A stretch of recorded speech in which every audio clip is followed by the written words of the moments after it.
Hello po, Dr. Richard Mata po. Magandang araw po sa inyong lahat. Update po tayo ngayon sa management ng COVID-19. No? So far, marami na po nangyari. Marami ng mga reports nangyayari. At kung nakita nyo po yung first video ko na specific sa COVID-19, matagal-tagal na video yun, that was 20 minutes. In English ko po yun para umabot po sa ibang countries. So, I do believe na abot din sa kanila. Pero ngayon, tatagalugin natin dahil updates natin ito. Specific po sana sa ating country. Ang in-highlight ko talaga doon is COVID-19 is an overreaction of the antibodies. It's not really the virus that is really killing the patient. It's the antibodies that is killing the patient. So, in other words, kung hindi mag-overreact yung immune system ng isang pasyente, hindi magsiswell yung lungs niya, hindi pupunta madaming tubig na mga antibodies galing sa ibang parte ng katawan papunta sa lungs niya. So, hindi siya mahirapang huminga. Kaya lang kung nag-overreact yung kanyang immune system, yung tinatawag natin na cytokine storm.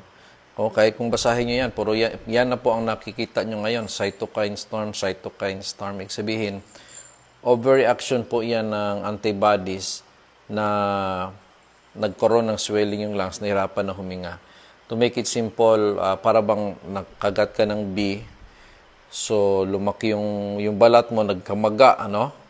Ang cause ng maga is really the reaction of your immune system against the bee sting, no? So, kasi siyempre, medyo yung sting ng bee, nag-react yung katawan mo. So, maraming mga antibodies pumunta doon. Isipin mo yung balat mo, yun ang nangyari sa lungs. No? Parang mag-swell siya, nag-react siya eh. So, that's why nahihirapan huminga yung mga pasyente. Kaya nga, lumabas ngayon sikat ngayon yung chloroquine or the hydroxychloroquine. Basahin ko Clinical investigation found that high concentration of cytokines were detected in plasma of critically ill patients infected with SARS-CoV-2. See? Cytokines pa rin, suggesting that cytokine storm was associated with disease severity.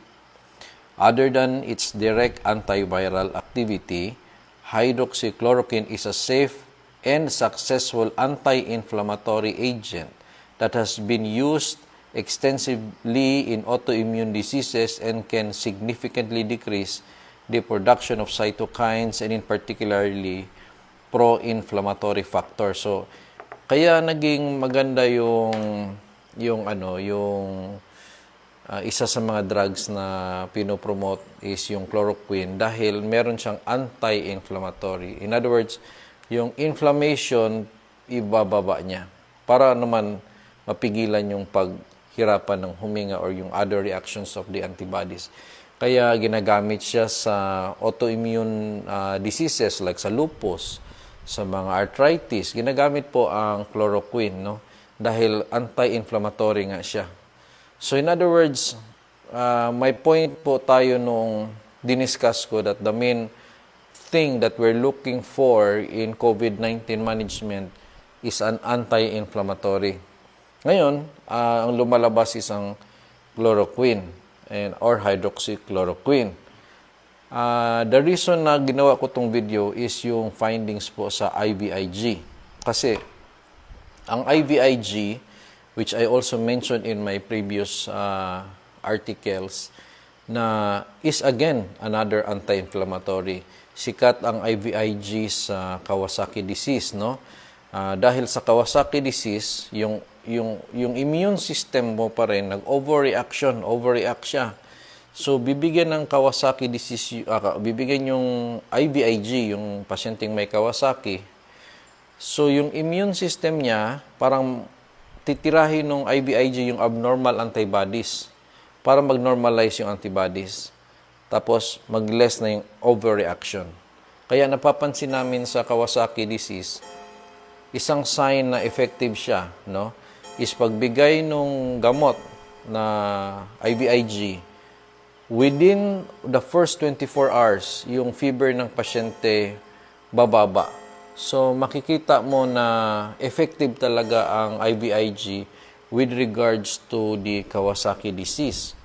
So, aside from Kawasaki disease, ginagamit po siya sa iba pang mga sakit na may mga ganun ding mga presentations, no, na overreaction. Kaya, nung lumabas itong COVID-19, tapos pinag-aralan ko, sabi ko, ano pa rin ito? Inflammatory overreaction of the antibodies with regards to the virus. So, ito naisip ko po, na could it be na after chloroquine, at kung hindi na kaya ng chloroquine, reserve po ang IVIG. Dahil po ang IVIG is stronger than chloroquine with regards to its anti-inflammatory effect. At, and of course, IVIG is very expensive. Pero kung life and death na, no, ng pasyente, ang pag-usapan, siyempre yung expense na gagawa ng paraan yan. And kaya ko rin ito ginawa. Hopefully, kung matry ng ibang doctors din sa Pilipinas at makitaan ng ebidensya, ay masuportahan din tayo ng gobyerno para either mapalibre ang gamot or maging lesser lang po yung amount para po pwedeng gamitin, especially on cases na hindi nakakayanan na ng basic chloroquine, and I think IVIG is the next. Ba't ko sinabi po yan?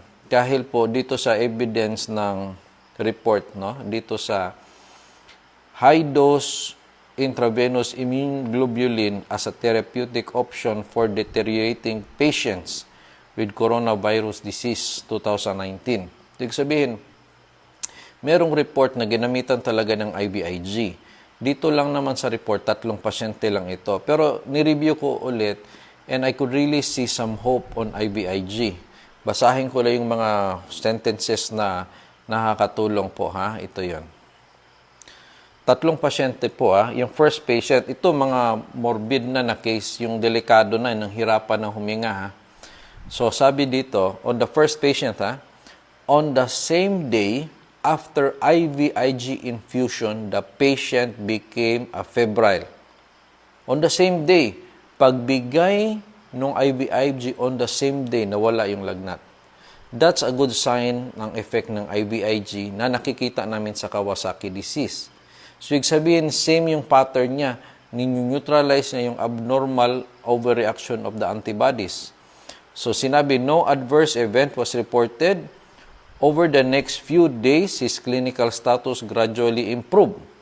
The supplemental oxygen was discontinued and his oxygen saturation level returned to 97 to 98%.